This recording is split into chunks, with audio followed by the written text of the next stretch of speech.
I appreciate this audience coming out. For any of you who started watching the debate, you're missing the last 16 closing arguments, I think. So I'm not sure this will be better, but anyway, I appreciate you making a switch. This audience does have the distinction, burden might be a better word, of being the first I have the privilege of speaking to on my book tour. And I couldn't ask for a better place to start. Not only because, of course, it's named for Richard Henry Dana, but also because no group I will meet with will be more familiar with 2 years before the Mask. All here certainly know that Dana described this location as the only romantic spot in California when he first glimpsed it in 1835 as a 19-year-old sailor aboard the Pilgrim. But I would guess many here are less acquainted with Dana's second trip to California in 1859, when the 44-year-old lawyer again sought relief from the Slavish Shore.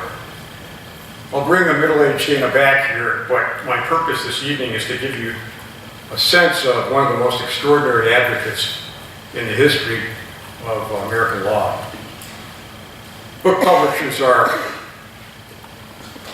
insistent on categorizing books, and my Dana biography has been stuffed into the legal history slot. That's a useful but ultimately incomplete description of the story I have to tell. One can think of Dana's life as centered around three of the most consequential cases in American history. They were, and this is the only law you're going to get this evening, first, the 1854 trial of the fugitive slave Anthony Burns, where Dana sought to prevent the return of Burns from Boston to slavery. It galvanized Northern opposition to the Fugitive Slave Act and was a precipitating factor of the Civil War.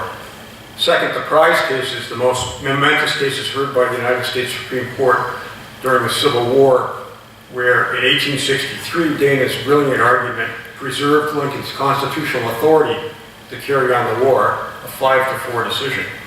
It has justly been called the Supreme Court argument that saved the Union. And third, the trial of Jefferson Davis, where in 1867, Dana, as special prosecutor, re-indicted Jefferson Davis for treason, but persuaded President Andrew Johnson of the folly of continuing that prosecution. These cases do provide pegs on which to hang the chronological order of Dana's life. For our purposes tonight, you will note that Dana's second trip to California in 1859 occurs after the fugitive slave trial of Anthony Burns, but before the 1860 election of Abraham Lincoln, and of course before the start of the Civil War. It's easy to forget, I think, in recounting history, to say nothing of an individual's life, that it accrues one day at a time. Dana was not thinking when he climbed the swaying mainmast of the Pilgrim as a miserably sick landlubber, this is going to make a great book. Any more than he was thinking when he rushed to the Boston courthouse to defend a fugitive slave. This is the path to the Civil War. Indeed, I use as a title for one of my chapters in the book, Dana's remark, "Who can tell what a day may bring forth?" Dana kept a journal after he returned from this voyage to Boston, and without which I never could have written the book I did. That, together with 2 years before the Mask, provides readers with, and if I told the story well enough, a narrative that unfolds as Dana's life unfolded, with all the uncertainty that unfolds for each of us in our lives, although Dana's Odyssey is hard to match for interest, I think. A biographer examining a completed life has the advantage of historical perspective.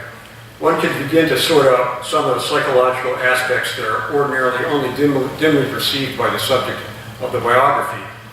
Dana, I think, had a better sense of himself than most of us do. There's a passage in 2 years before the Mask, which you may recall, which I find particularly revealing. It comes at the end of the voyage in September 1836, when the Alert is snug in Boston Harbor, but the crew must spend one more night aboard the ship before the morning tide will bring them ashore. And Dana's shipmates are all on deck looking at the lights of Boston. But Dana remains below. He wrote, "As for myself, I found I was in a state of indifference for which I could by no means account. A year before, the assurance we should see Boston made me half wild, but now that I was actually there and in sight of home, the emotions which I had so long anticipated, I did not find. In Moby Dick, Dana's friend Herman Melville comments upon a mortally intolerable truth of the human condition in sort of typical Melville language. All deep, earnest thinking is but the intrepid effort of the soul to keep the open independence of her sea, while the wildest winds of heaven and earth conspire to cast her on the treacherous Slavish shore. Each of us, I think, to some extent confront Melville's intolerable truth. Dana lived it. All his life was a struggle to reconcile the tension between the life his aristocratic society thought he should lead and the life to which the voyage had exposed him. And of course, Slavish Shore is not only a phrase representing the human soul's conflict in Melville's terms, it is also literally the shore on which Dana lived in Boston, where Boston's most powerful society used its authority to send its most powerless residents back into slavery. And although this will occur within 15 years of Dana's disembarking from the Alert, nothing could have been further from Dana's mind or from Boston's when the 21-year-old returned to finish his final year at Harvard. His family lived in Cambridge for 2 centuries. They were as established and well known as the family of John Adams. In fact, George Washington used Adams Dana as a password in the Revolutionary War. 3 generations of Dana's family had been lawyers. His grandfather was Chief Justice of the Massachusetts Supreme Court. Dana's father, though never practicing law, wrote that he got a law degree only to keep the chain whole for the legal profession that's running our family line unbroken as long as any family in this country. So without pushing the simile too far, you may begin to get a sense of the extent to which Dana himself felt chained when in 1837 he entered Harvard Law School. The law, Dana said, was dry, uninteresting, and slavish. Yet it was scarcely possible to imagine a better situation for Dana if he stayed on the path that his ancestors had laid. The eldest son of the 5th generation of one of America's most distinguished families, grandson of the Chief Justice, an exceptional law student, there was not a visible obstacle in a privileged life, complete with every honor that could be bestowed upon Dana by the legal profession and the establishment it represented. But as readers of 2 Years Before the Mast, and as Californians, you have a sense of Dana's spirit. And indeed, it was that same sense that prompted me to begin to look at Dana's life after the voyage, because it just did not seem possible to me that the young man who wrote 2 Years Before the Mast could have turned out to be the stereotypical representative of Brahmin society that conventional history would have us believe. I did not have to look far for evidence of the boy who shipped as a common seaman and who did not forget the promise that he made to himself when thousands of miles from home, at the mercy of a sadistic master, he watched helpless and horrified as his shipmates were brutally flogged. In May 1839, when Dana was a law student, Boston papers were filled with coverage of a prosecution of a captain and a first mate for the abuse of a sailor. The ship Caravan had departed Liverpool for Boston in March. Captain Nichols and first mate Couch were angered because crew member Henry Burr had misrepresented himself as a cook. They subjected the hapless sailor to repeated beatings with a pricker described at trial as a bamboo stick with an attached sail needle.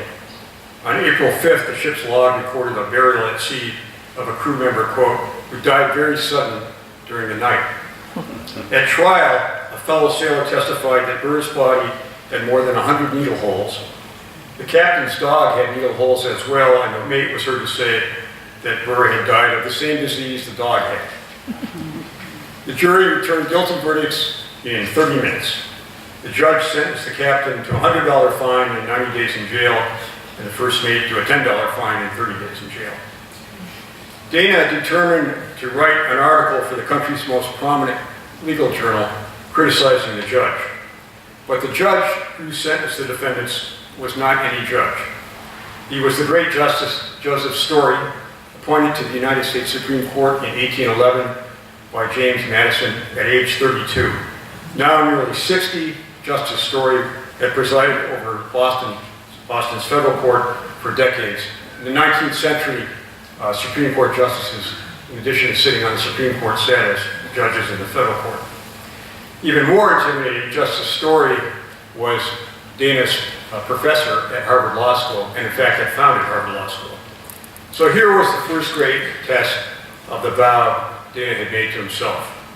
The editors of the journal refused to publish Dana's essay unless he cleared it from Judge Story. In September 1839, Dana wrote to Story, "Well, at sea, I witnessed cruelty of such shocking character that being unable to interfere at the time, I made a vow that if God should ever put it in my power to do anything on behalf of seamen, I would do it. If there is anything in the article which you may object to, I wish the blame to be on me and none upon the editors." Justice Story replied to Dana the very next day. There were occasions in writing this book when I tried to envision what I might have done in Dana's circumstance. I was a law student up the road at the University of California at Hastings in San Francisco in 1970, and to make my situation analogous to Dana's, I contemplated what it would have been like for me to have submitted an article critical of a great justice then on the Supreme Court, let's say Chief Justice Earl Warren. And I imagined, to make my situation more nearly equal with Dana's, that Chief Justice Warren was my law professor and the presiding judge in the federal court in San Francisco, where I hoped to begin my law practice. And I imagined Chief Justice Warren responding to me exactly as Justice Story responded to Dana, kindly but firmly, informing me that my essay was misguided for 3 reasons. First, the newspapers had misrepresented the facts of the case. Second, the crew members had exaggerated. And third, a judge with 30 years of experience evaluating testimony was better than a law student with no experience. Chief Justice Warren would have accomplished his purpose because law student Amestoy would have withdrawn the article. Dana's essay, Cruelty to Seamen, appeared in the October 1839 issue of the American Journal. It began, "Except intentional murder, a worse case than that of Captain Nichols, attended by fewer mitigating circumstances and supported by stronger evidence, will not be likely to occur. What slighter punishment there is left for a case less aggravated, we do not know." Justice Joseph Story was the first of many powerful 19th century Americans to misjudge Dana's commitment to those who suffered at the hands of authority. Dana's unprecedented criticism of judicial leniency for abuse of shipmasters was soon to be amplified, of course, beyond a law journal with the publication of 2 years before the match. He wrote the book while he was still in law school, working from a small sheaf of notes. He actually kept a journal, but it was lost by a cousin who lost his sea chest when they disembarked. Dana completed his manuscript in 1838 and entrusted his father, Richard Henry Dana Sr., a published poet, with negotiating the book contract with Harper Brothers, then a new publishing house in New York City. Dana's father rejected Harper's offer of a 10% royalty on each book sold after the first 1,000 copies were sold. Harper then said it was not inclined to publish the book, but in fact they had been advised by a reader to purchase the book at any price. Dana Sr., unnerved by Harper's bluff, told his son, "I think the book will sell, but you better take what you can get." Dana's journal recounted the final negotiation. Harper offered $250. Dana asked for $300. Dana wrote, "This they refused, and the bargain was at last made at $250. I consented to it against the advice of several friends, from ignorance of the value of the book, and because I was anxious to have it published before I opened my law office." 2 years before the Mass was published in September 1840. This month marks its 175th anniversary. It has never been out of print. 25-year-old Dana had no thought that he had written a classic of American and indeed world literature. I thought, said Dana, that this book would be of some use to me in Boston in securing a share of maritime business. Dana not only minimized its literary value, he underestimated the impact of the book on the men he described as wronged every day by ship owners and ship masters. In Liverpool, it was said that 2,000 British sailors lined up and bought the book in a single day. In Boston, the sailors looked for not only the author, but the lawyer. Dana opened his law office also in September 1840, 3 blocks from Long Wharf and right next to the Boston Courthouse. He wrote that after 3 or 4 weeks with almost nothing to do, he was besieged by sailors. A visitor to Dana's office in the autumn of 1840 wrote that then, and indeed long afterward, it was crowded with unkempt, roughly dressed seamen, and it smelled on such occasions much like a forecastle. It's difficult to overestimate the impact of Dana's representation of sailors. Until Dana became the seaman's advocate, Boston's wealthy ship owners' contribution to the well-being of those who would help make them rich was limited to the benevolence of giving money to old age homes for sailors. Dana had a different idea of how to fulfill his vow. He wanted justice. His string of court victories on behalf of sailors was unprecedented. In his journal, Dana noted that his success did not go unremarked. I often have a good deal to contend with in the slurs and open opposition of masters and owners of vessels whose seamen I undertake to defend. But at this point in Dana's life, he was only 27, it is revealing that he added, I never have trouble with the upper class of merchants. The upper class was, of course, Dana's class, and as far as he could see when he wrote in 1842, I never have trouble with them, he never would.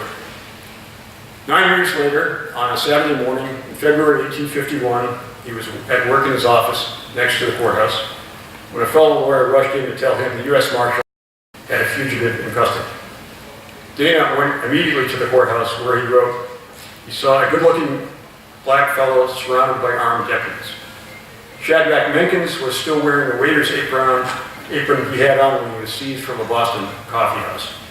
Dana volunteered to represent Menkins and quickly prepared a petition seeking his release, asserting that the Boston resident was imprisoned in the courthouse under the pretense he was a fugitive slave, and he did not know whether there was a warrant or not.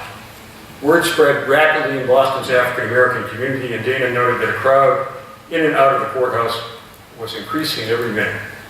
With petition in hand, Dana went in search of the one man who possessed the authority to bring order to the escalating situation, Chief Justice Leonard Shaw of the Massachusetts Supreme Court. Shaw was a forbidding figure.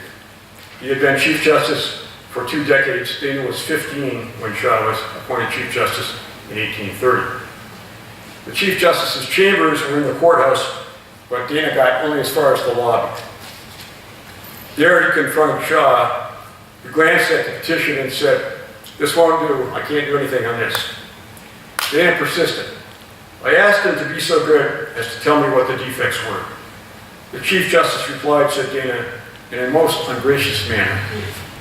In short, wrote Dana in his journal that evening, he attempted to bluff me off. There was no sure way to guarantee Dana's presence. The 35-year-old Dana went toe-to-toe with a Chief Justice twice his age and capable of making a young man's future extremely difficult. Chief Justice Shaw said to Dana, "There is no evidence that this petition is on behalf of the prisoner. You have no evidence of authority." This was a direct affront to Dana because it implied that he acted without permission of his client and in violation of legal ethics. An angry Dana responded, Do you require proof of authority? What proof do you require, sir? Challenged, Shaw retreated to the last refuge of a Chief Justice, one I may have used once or twice. It is enough for me to say that the petition is insufficient. Dana realized that he would get no further with the Chief Justice. He returned to his office. No sooner had he got there when Dana wrote, I heard a shout from the courthouse, continued into a yell of triumph. African Americans had rescued Shadrach and said Dana. They went off towards Cambridge like a black squall. 6 days later, Menkins was in Canada, beyond the grasp of slave masters and the U.S. government. Shadrach's escape precipitated a national crisis. In Washington, President Millard Fillmore convened an emergency meeting of the cabinet.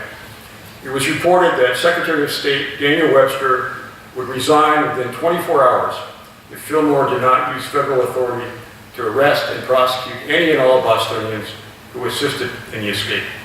No man in the cabinet stands up for the South in a manner more prompt than Webster, said a New Orleans newspaper. Now, to the extent you remember any of your survey of American history, the suggestion that Daniel Webster was advancing the South's interest in the seizure of Boston residents should come as a shock. It certainly did to me in researching this book. Senator from Massachusetts, twice Secretary of State, indisputably the finest orator of his time, is remembered as the great man of the age. Webster's 7th of March speech in support of what became the Compromise of 1850 opened with his famous declaration, "I wish to speak today, not as a Northern man, but as an American. Hear me for my cause."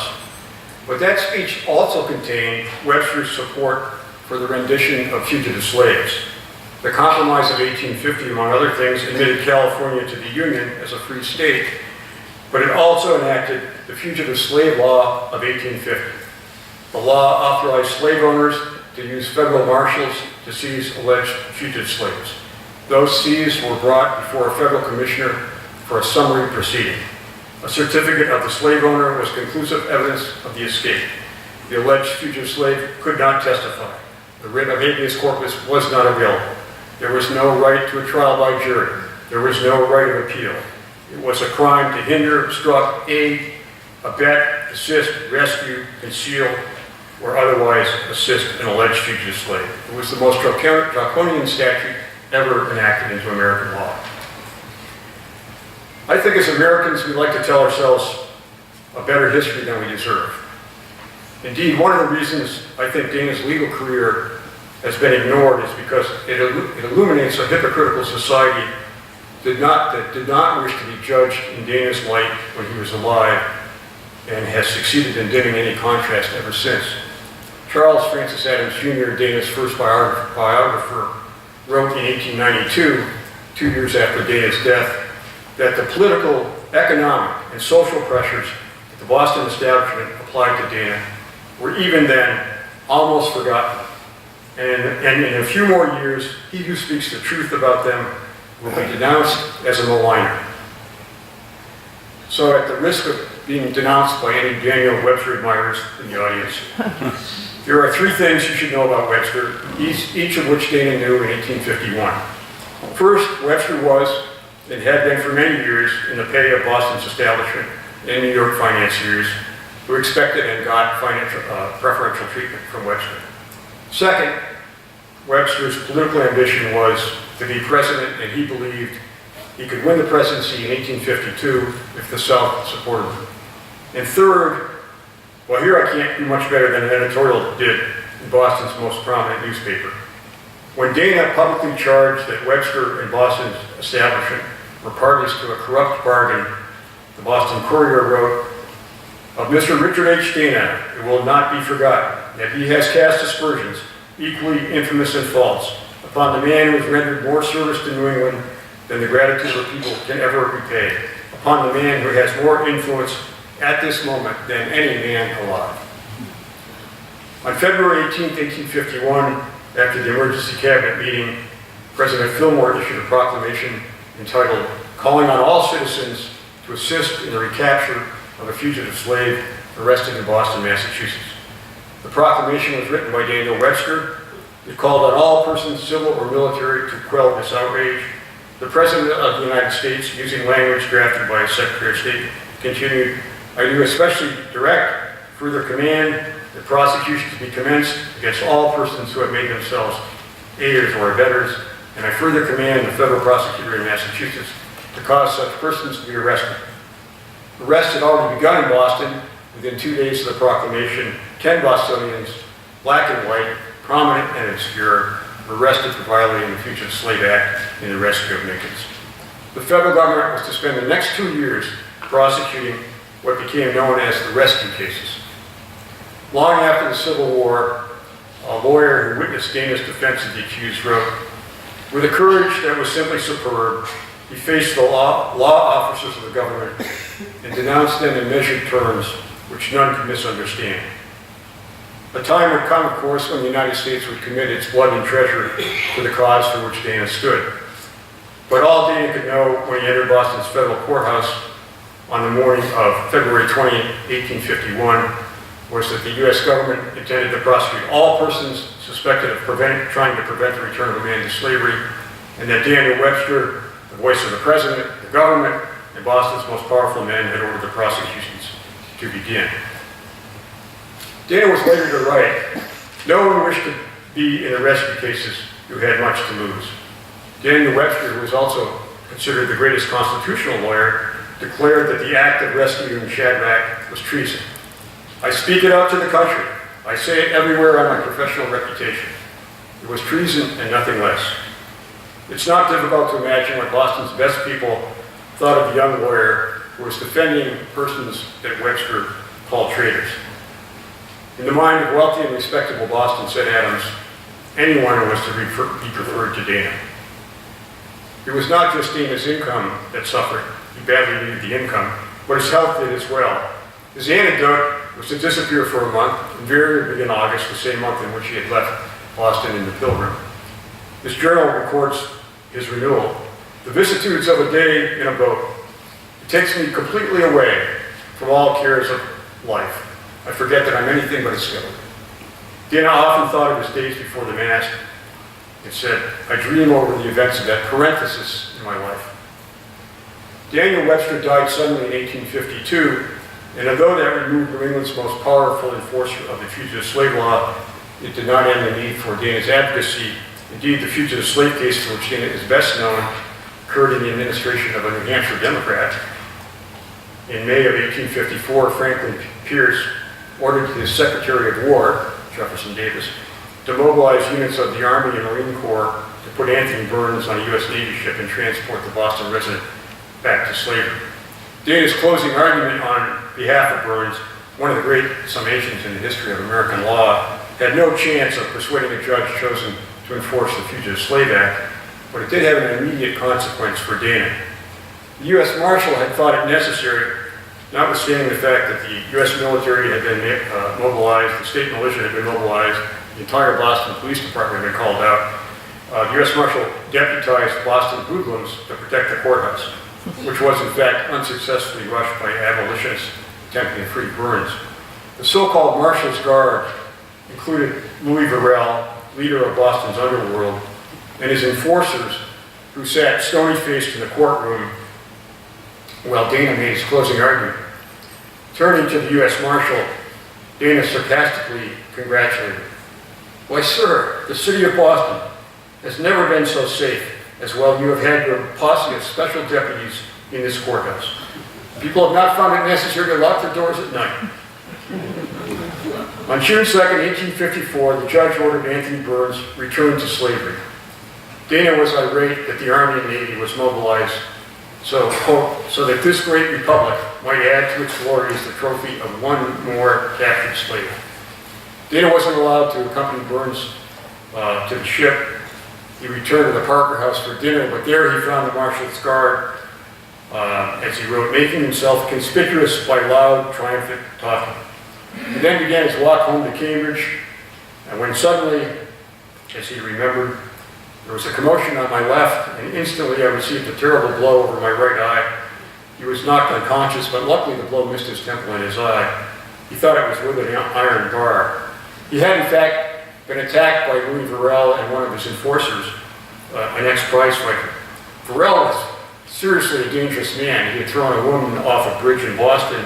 At age 73, years later, he was convicted of attempted murder for shooting the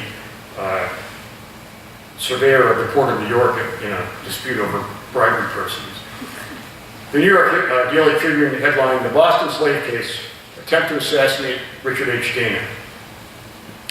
The return of Burns to slavery and the attack on Dana altered the view of Boston's aristocracy. The wealthy Amos Lawrence expressed the abruptness of the change. We went to bed one night, old-fashioned conservative Whigs, and woke up stark mad abolitionists. The hypocrisy was not lost on Dana. I don't know how many who hardly spoke to me from 1850 to 1853 come up to me with the freedom of old friends and talk as though there had never been any difference between us. This is not always easy to bear. It is all fair weather sailing now, said Dana. In fact, with his great advocacy and defense of fugitive slaves behind him, he was now in different waters. He passed up opportunities for political office. It is the same old story he wrote to his wife, Sarah, I cannot afford it. He had to make his living as a lawyer. Between 1856 and 1859, Adams was a young lawyer in Dana's office, and he had a front row seat on the pace Dana kept. Through all the more depressing season of the year, wrote Adams, Dana can scarcely be said to have ever seen his home by daylight. He left it when the sun had just risen to get back to it long after dark. Dana worked 12-hour days, skipping meals, living, said Adams, on air alone, and that too the vile air of the crowded courtroom. Dana was not battling over great principles, but fighting petty causes in inferior courts. One indication of his stress was his neglect of his journal. He made only one entry for 1858, listing as chief case of interest that of Reverend I.S. Calic. Dana's defense of Calic, a minister of uncertain denomination, occurred when his client was charged with having illicit relationships with one of his married parishioners. Among the obstacles Dana confronted was evidence that Reverend Calic and his paramour had sex in a bar. Needless to add, it was a case in which the public took a profound interest. Boston newspapers put out extra editions reporting Dana's closing argument. Dana astonished his fellow lawyers, the public, and undoubtedly his client when the jury announced it could not reach a verdict. When the prosecution decided to dismiss the adultery charge rather than retry the case, Calic gleefully admitted his guilt and he headed west. He became mayor of San Francisco. Proper Boston was shocked. Dana pretended to be. The cases Dana tried for private clients made for great theater, but Adams rightly observed that the expenditure of Dana's immense talent on behalf of clients like Calic is sadder to look back on than it was at the time. The work was killing, said Adams. Dana was not gaining energy from a great cause. He was drawing on the self-discipline he learned at sea, whereby he went forth and came in, got up, and laid down. No man, wrote Adams, can through many years stand a life like this.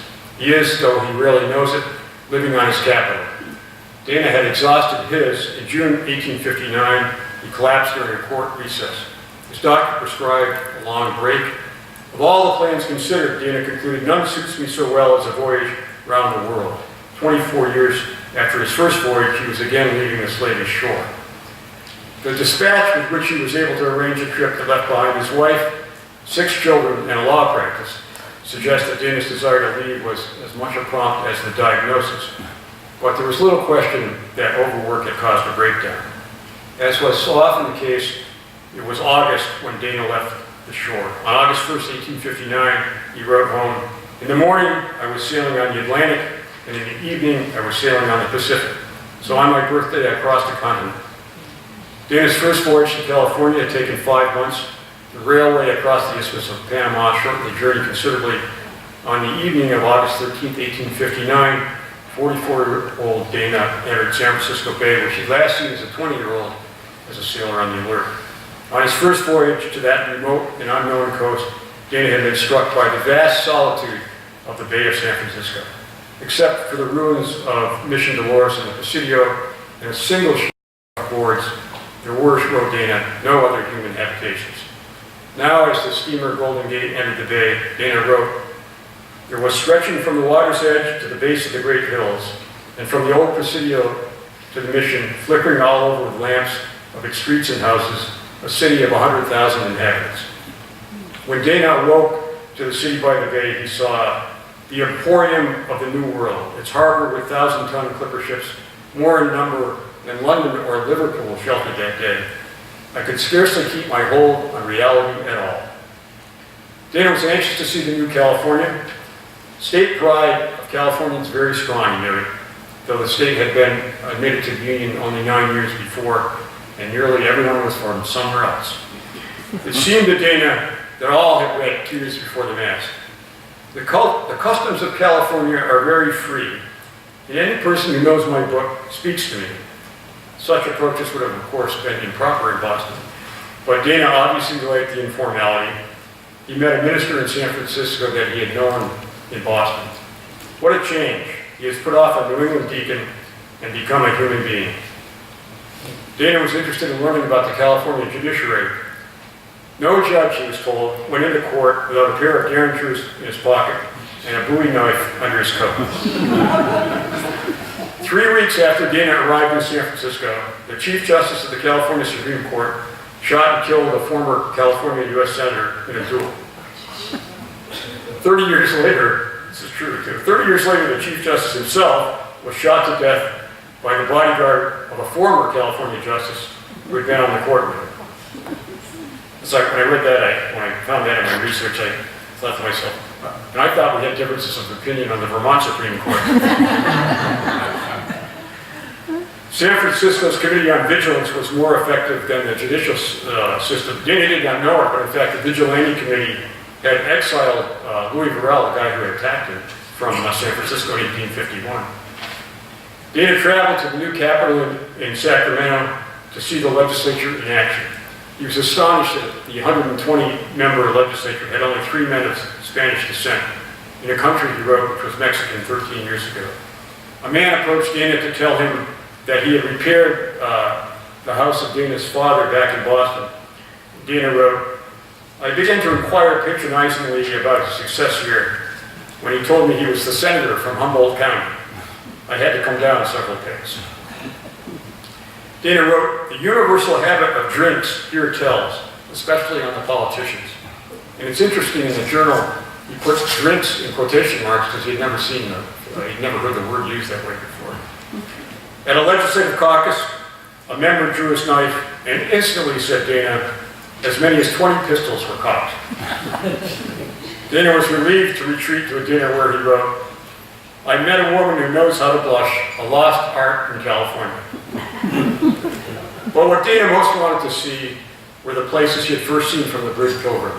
He boarded a steamer in San Francisco and noted it was free of the bay in 2 hours, which in the alert under canvas it took us a full 2 days.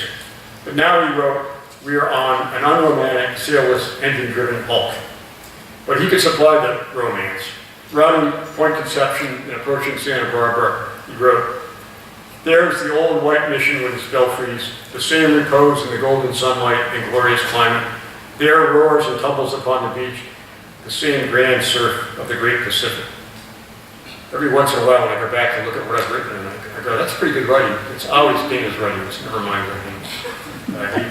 He was a wonderful, wonderful talent. In the clear moonlight, Dana caught a glimpse of San Juan Capistrano and this point that was to bear his name. 24 years before, he had hung from a cliff to retrieve a few hides.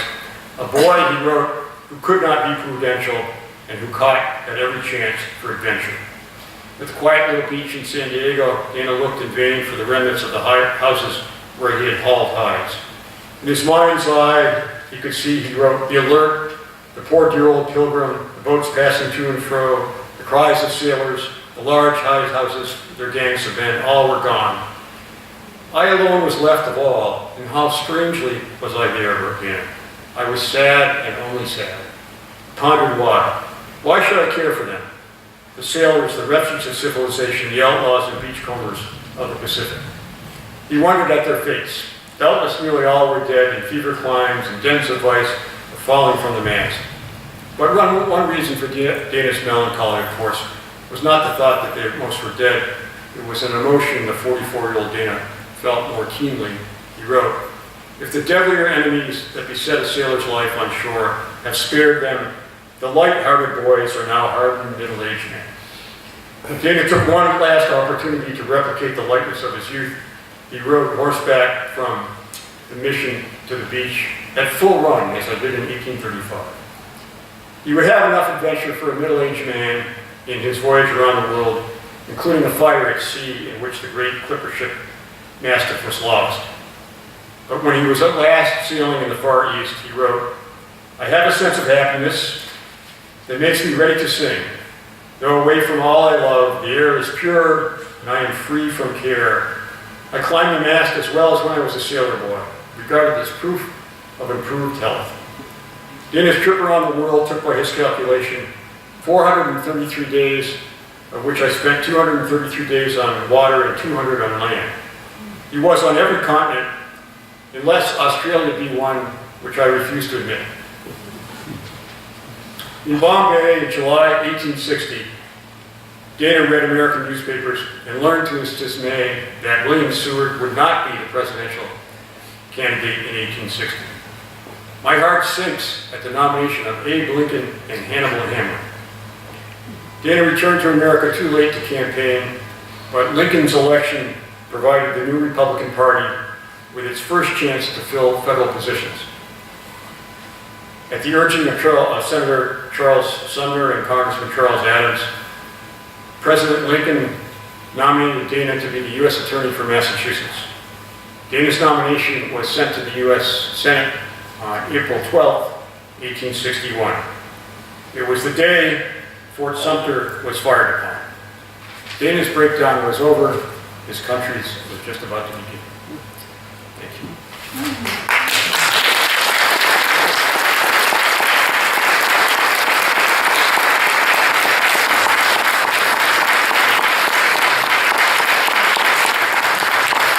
Thank you very much.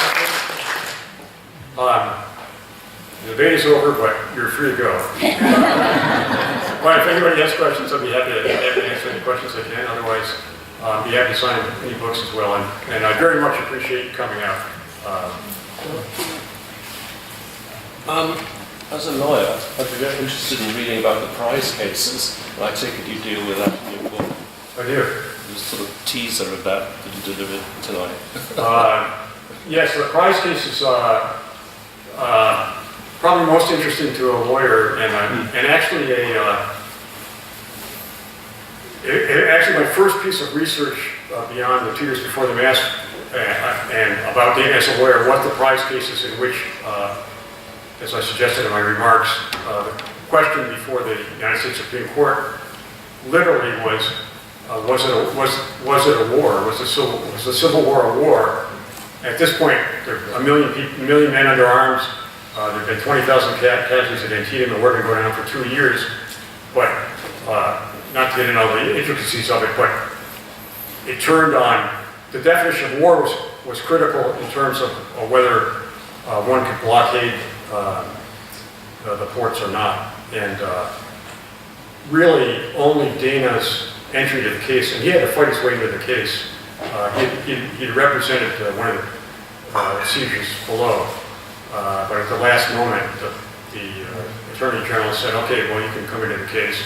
And as so often happens, this is one thing that I think struck me more when I looked at this than it ever had before. This is a great country, but we have a very curious. Our constitutional system is such that the great causes of constitutional law are often argued over clashes about property. And in the prize cases, here you're in the midst of the Civil War, with all these terrible casualties, and in fact, but business continued, right? And so the New York lawyers were all representing vessels that had been seized, owned by Virginians or owned by the British or all the rest. And so they were just, this to them was just an argument. It was not a war, and it was an argument in which to show that there was no authority under the blockade to seize the vessels, in which case they would recover for their clients the value of the cargo and damages and all the rest. So for them, it was a pure money question. But it went to Lincoln's constitutional authority to carry on the war, whether he had to war power or not. And now, and it was a 5-4 decision. If the case had gone the other way, the damages would have had to be paid, enormous damages to all the owners of all the ships that were seized. Lincoln would not have had, at least under that reading, the authority under the war power. I'm sure Lincoln would have carried on the war in any event, whether it's constitutional or not. He would have under any circumstances. But I think the fact that both Lincoln and Dana felt so strongly about making the best possible argument about the constitutionality is a tribute to the respect that they had for the Constitution, which at the time was less than 100 years old. There was a famous, I don't know if it's an apocryphal story, probably, but during this, somebody was in Paris looking for a copy of the Constitution in 1860-61, and the bookseller said, well, we don't deal in temporary literature, we don't deal in things that are just past. So, but really, when you think about it, the fact that the Constitution had to be, there was paid so much attention to during the Civil War, and when the document was less than 100 years old, is really remarkable. A longer answer than probably the rest of you want to hear, but the price cases, I hope you enjoyed the price cases article. And actually, that chapter largely was published in the Journal of Supreme Court History before the book came out. And if I may, I do this, no, I can say that. That's going to be, well, I will. So if I can, it actually won, they give it a award for it. And I got to go to the Supreme Court, which I've been to before, not to argue, but to receive an award for the article. And the great thing was I took my oldest daughter, who had just been admitted to the Vermont bar with me, so we were able to have dinner with members of the court and all the rest. And I think it was Justice Kennedy who said to her, not all your days in the court are going to be like this. She was right. Anyway, thank you very much. Yes, I wondered about your personal motivation for writing the book. Was it first the admiration for law, or was it the admiration of the man? The admiration for the man, yeah. And again, because I became intrigued, my family would say obsessed, but it just didn't seem to me. Dana's most famously, Henry Adams, in The Education of Henry Adams, has a paragraph about Dana that almost all scholars have used since that was published. What Adams said was, Dana's idea was to be a great Englishman, and his mind was aristocratic to the 10th generation.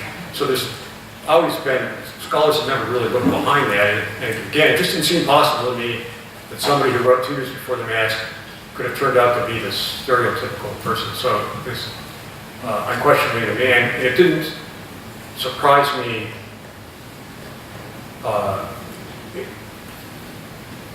He always had, he certainly was not an abolitionist, but he absolutely despised the use of authority to demean someone. And that could be a sailor or a slave or any, and he really despised it, not despised, but he never stepped out of his class. He was a Brahmin through and through, but that's what disappointed him so much. He thought the people with the power should be the very ones trying to protect, and they, until 1861, they really weren't. Thank you. One question. No, I'm sorry. Jefferson Davis, Yep. he recommended against prosecution. Was that because he's unlikely to find the jury to convict in the South, or was it under a constitutional argument for either international law or US? No, it was more the first. I think it became, when the treason case was first filed, as so often happened, they brought Dana in at the end when nobody wanted to make a political decision. Nobody wanted to try him, and nobody wanted to dismiss the case. I say nobody, I mean the president, the attorney general. Politically, the difficulty of taking the case to trial was that it would turn into a constitutional issue over the right of secession. And of course, if there's a right to secede, you can't be tried for treason. Jefferson Davis actually for why I wanted to go to trial, because he wanted the right of secession to be tested, and said, you know, I went out with my state of Mississippi, we have a right of secession, so I can't possibly be charged with treason. And the United States government at the time was extremely concerned about that argument, did not want to go to the trial. On the other hand, with Reconstruction and all the rest, and the radical Republicans, nobody wanted to take the hit for dismissing a treason case against Jefferson Davis. So you had both that. But each side, the prosecutor didn't think thought a Southern jury might acquit.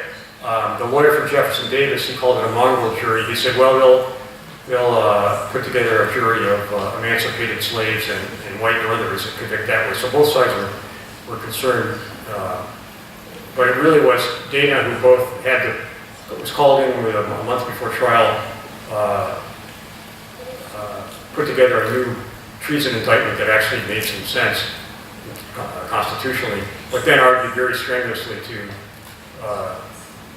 the Attorney General and then the President that the case ought to be dismissed, because at that point in time, now we're talking 1868, 2 years after the war, there was very little public sentiment that Davis should be tried. So. Excuse me, he was a contemporary of Thoreau and Emerson down the road there in Concord. Yeah. Did you come across anything where there were any writings or visits or? Yes, I did with I did with Emerson and Thoreau. Almost all Dana's papers are either in the Massachusetts Historical Society or in the Longfellow House, and so you know, some days it wasn't too much fun, and some days there'd be a reward. And one of the rewards was one day I found a note from Ralph Waldo Emerson to Dana, of course, a short handwritten note, and Emerson saying to Dana, "I want to stop by and talk about starting a club." And the club was the Saturday Club, which is really an American sort of, it's a very, was formed by Emerson and Dana and others. And Thoreau was not a member, but Longfellow and Holmes and all the names of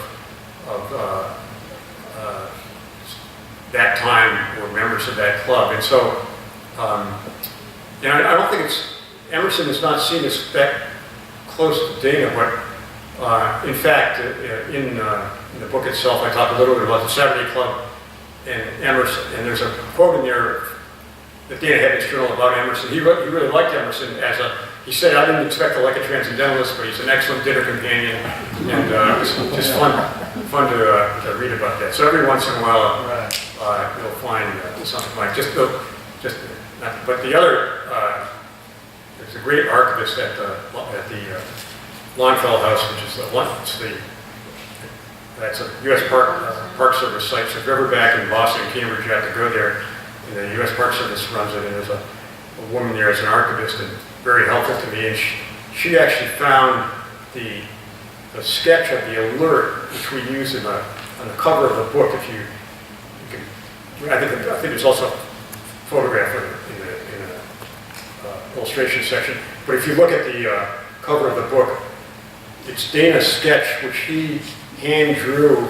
He drew all the riggings, I think, when he came back in 1836, and drew it for his fiancee, Sarah, at the time. And it's really a wonderful sketch. It doesn't, I wish I could have done a better job in making it visible. But it was just a great thing to have found, right? Because nobody had seen it since, I don't know, 1836, 1837, or whenever they stuck it there. And every once in a while, there are some really good moments. Then there are those moments when you spend 4 hours trying to decipher handwriting and then realize it's just about somebody going out to some dinner party or something. Question? Can you tell us about the title of your book? How did you choose the title and what does it mean? Yeah, so Slavish Shore comes from the Moby Dick. And so it's an epilogue in the book. You'll see it's on a separate page. And I thought it worked for two reasons. One is, again, sort of Melville's language is not to anybody's taste, but that know ye now about content glimpses to you see of that mortally intolerable truth that all deep earth's thinking is but the effort of the soul to seek the open independence of the sea, while the wildest winds of heaven and earth attempt to cast her on the treacherous Slavish Shore, if I remember. But that's not. I think that's nothing more than a statement that the human condition is to various, in each of us, and to various extent. That contrast. I mean, that tug between romance and convention, independence and duty, and all the rest. And Dana lived it not only in the sense that I talked about a little bit here, but I mean, he lived it almost literally. I mean, the open independence of the sea. I mean, what could have been more open, independent than his leaving Boston? And then what could be more slavish than coming back in this aristocratic society? And then, of course, it works because it was literally a Slavish shore. But when you think about it, I mean, when Dana left Cambridge left Boston in 1834, his family had already lived. I think I already used some version of this in the introduction text. His family had spent almost 2 centuries in one town on a country with one coast. I mean, that's what the United States was when he left. And here we are. Thank you.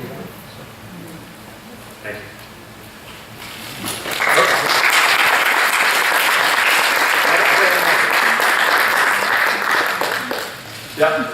Did you come across any other information about Dana's motivations for signing up with the break? Is there anything more than just the measles?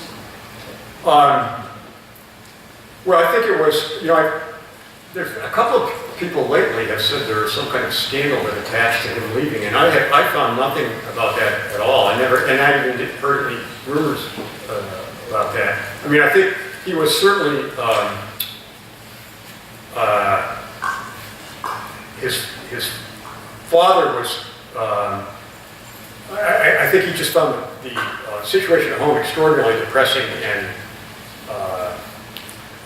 and he talks about that himself. So I think when he says, I can hardly, when I think back as to what my motivation was, I can hardly determine whether it was a need to cure my eyes, to leave the depressing situation at home, or my sense for adventure. And I think that's probably the best explanation there was. I mean, it certainly was. Somebody said he was having academic difficulties. That certainly was not true. And so I think he was 19 years old, and they said there was a way to get to California. And even then, I had to swear. That's the reason. All right. Thank you. You're free to laugh. Okay.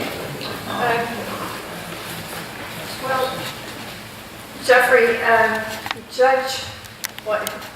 Chief Justice Shaw may have been ungracious to our Dana, but you have been very gracious to us. He has a flight out early tomorrow morning to Seattle, and in spite of that, he agreed to speak with all of us this evening.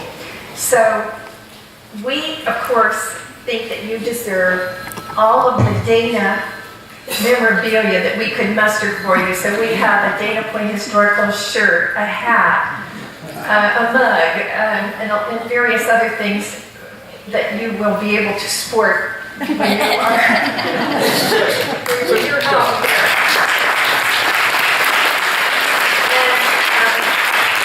And we feel very privileged to have you this evening, and I know others of you will want to speak to Jeffrey personally and have a book signed. But before you do that, I have a young lady here, Stephanie Watt, and Stephanie is one of our scholarship winners, and I want to introduce her to you. So Stephanie.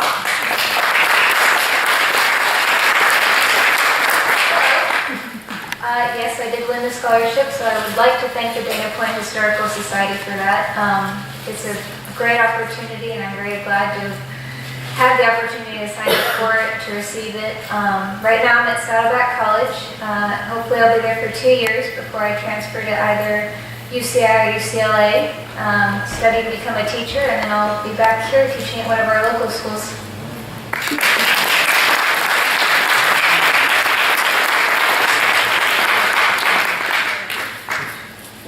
have some more cookies and drinks and spend some time with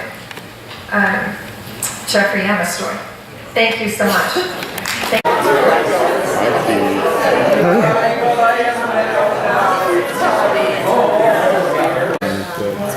Yes.